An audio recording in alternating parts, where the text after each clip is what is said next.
هل هلالك يا هلا بك، هل هلالك يا رمضان، والله اشتقنا فرحنا بك.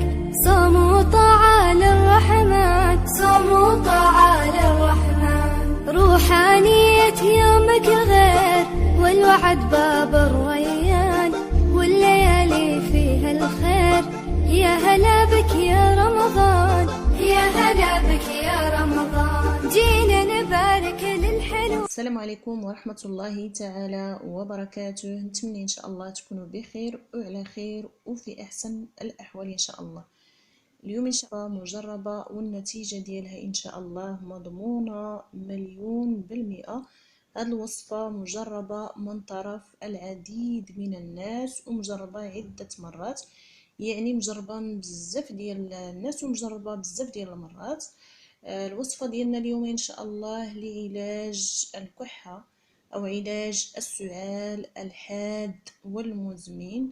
هذه الوصفة إن شاء الله تنفع الناس اللي عندهم السعال الحاد والمزمن، والناس اللي عندهم الحساسية ديال الصدر، والناس اللي عندهم تعفنات صدرية، والناس اللي عندهم البلعوم او البلغوم.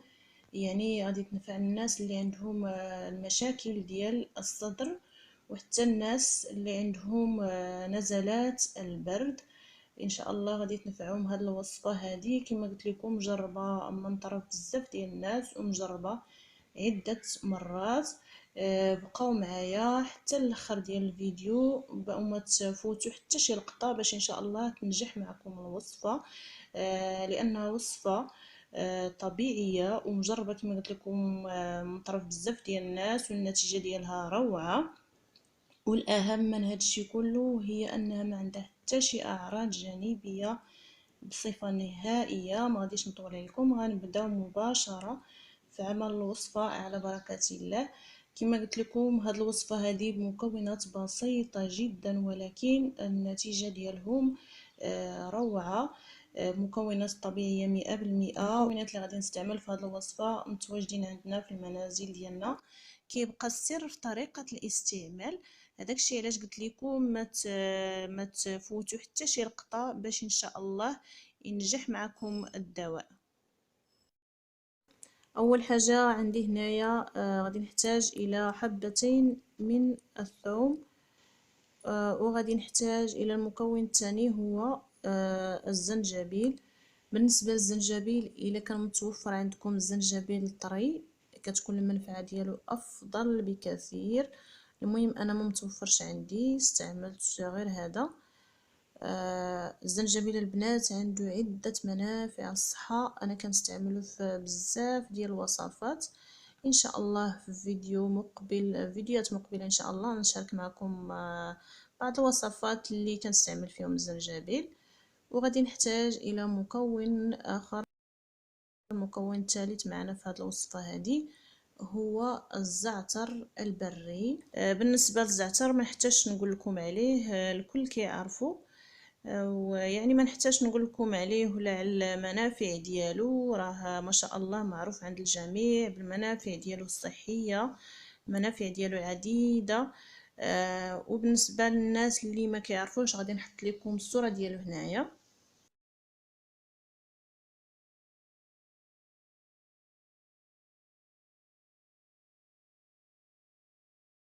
وغادي نحتاج الى المكون الاخر هو فليو. فليو راه معروف عند الجميع، وبالنسبه للناس اللي ما عرفوش ولا ما كيعرفوش غادي نخلي لكم حتى هو الصوره ديالو.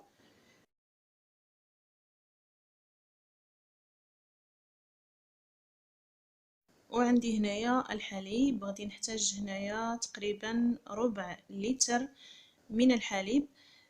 غادي ناخذ هذا الحليب هذا وغادي نطيبه كيف ما كنطيبوا الحليب عادي، ونكمل معكم الوصفه.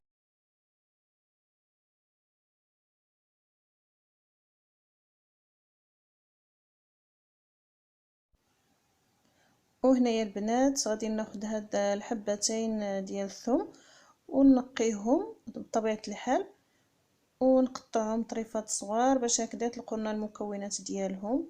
وغادي المهم بقاو معايا حتى تشوفوا كيفاش غادي نوجد هاد الوصفه هذه.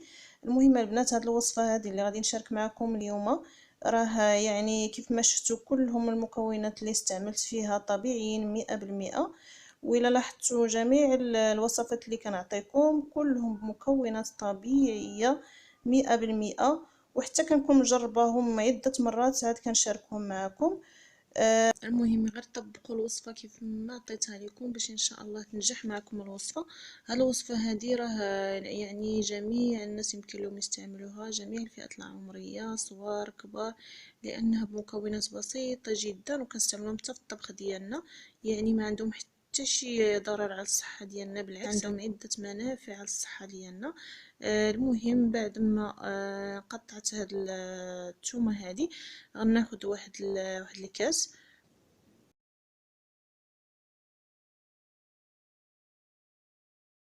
وغادي نضيف فيه هاد الثومه هذه.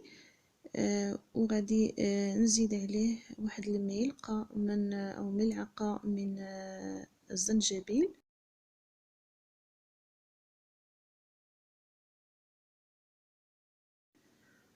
وملعقه صغيره بالنسبه للزنجبيل، ولا بالنسبه للزعتر ملعقه صغيره كذلك.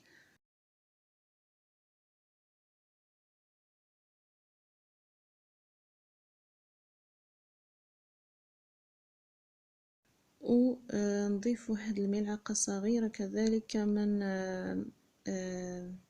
فليو، وغادي نخلط جميع المكونات مع بعضياتهم.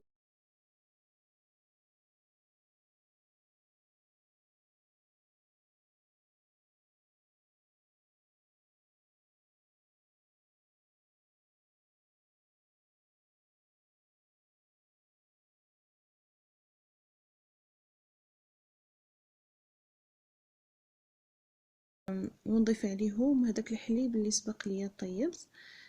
خاصو يكون باقي سخون، حتى الا مشى برد عاودوا سخنوه مره، يعني عاودوا سخنوه. المهم خاصو يكون طايب باش هكذا يطلقوا لنا هذوك المكونات.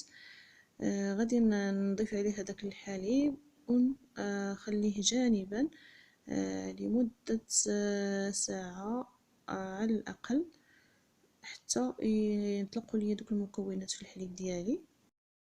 والمهم في هذه الاثناء هذه غادي نعطيكم واحد الوصفه اخرى. هاد الوصفه هذه خاصه بالناس اللي عندهم السعال الجاف والمزمن، الناس اللي ملي كيبقاو يسعلوا كتسمعوا ديك الدقات ديال الصدر ديالهم ساعله قاصحه وناشفه. غادي نعطيها لكم على السريع. هاد الوصفه مجربه والله البنات، الا وصفه روعه روعه روعه، ما تخيلوش النتيجه ديالها. هي مكونات بسيطه بسيطه للغايه، ولكن النتيجه ديالها روعه. شنو غنحتاجو في هذه الوصفه هذه؟ غادي نحتاج هذه كما قلت لكم وصفه خاصه بالناس اللي السعله ديالهم ناشفه، سعال الجاف.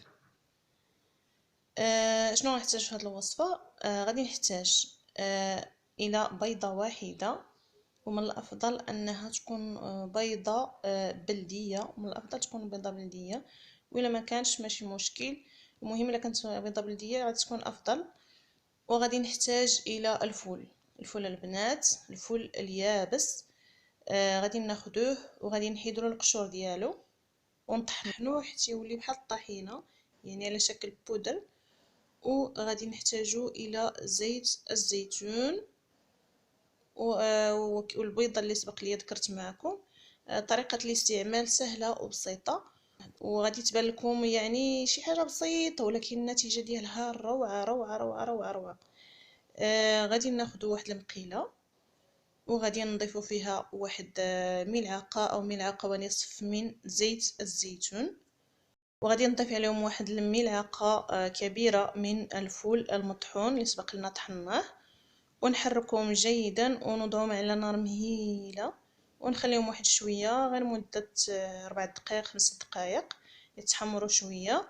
نضيفوا عليهم صفار البيضه اللي سبق لي ذكرت، نحتاجو غير الصفار. خلطهم جيد، يعني زيت الزيتون مع الفول مع داك الصفر ديال ديك البيضه، ونحركهم مزيان. والسيد ولا السيده اللي عندهم السعال الحاد، السعال الناشف، السعال الجاف، هاد الوصفه هادي الناس اللي عندهم الكحه ناشفه ياخدوا هاد الوصفه هادي كل صباح يوميا قبل الاكل بساعتين على الاقل او ساعه ونصف. ولا ملي ينوضوا يصليو الصباح ياخدوها، يصليو وياخدوها ويرجعوا يعني يكملوا النعاس ديالهم عادي، يفطروا يعني ياكلوها قبل الاكل على الاقل بساعه ونصف او ساعتين.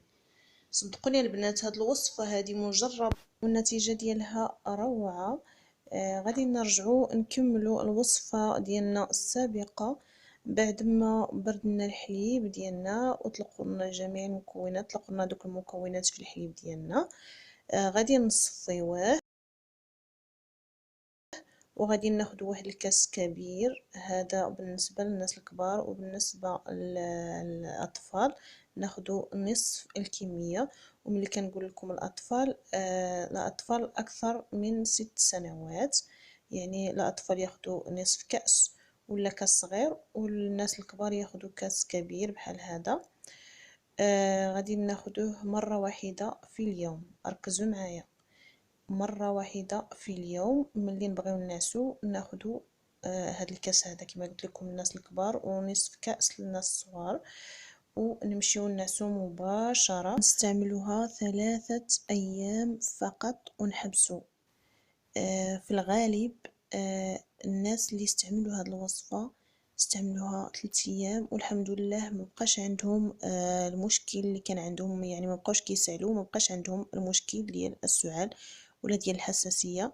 وفي حالة جاب الله وما نجحتش معكم الوصفة في مدة 3 أيام، استعملوا هذا الدواء كما قلت لكم 3 أيام فقط، ووقفوا الدواء واحد المدة مثلا 3 أيام ولا 4، وعاود تاني رجعوا استعملوا الدواء مرة أخرى 3 أيام فقط، وان شاء الله غادي نتحصلوا على النتيجه اللي ان شاء الله. كان هذا هو الفيديو ديال اليوم، استودعكم الله الذي لا تضيع ودائعه، والسلام عليكم ورحمه الله تعالى وبركاته.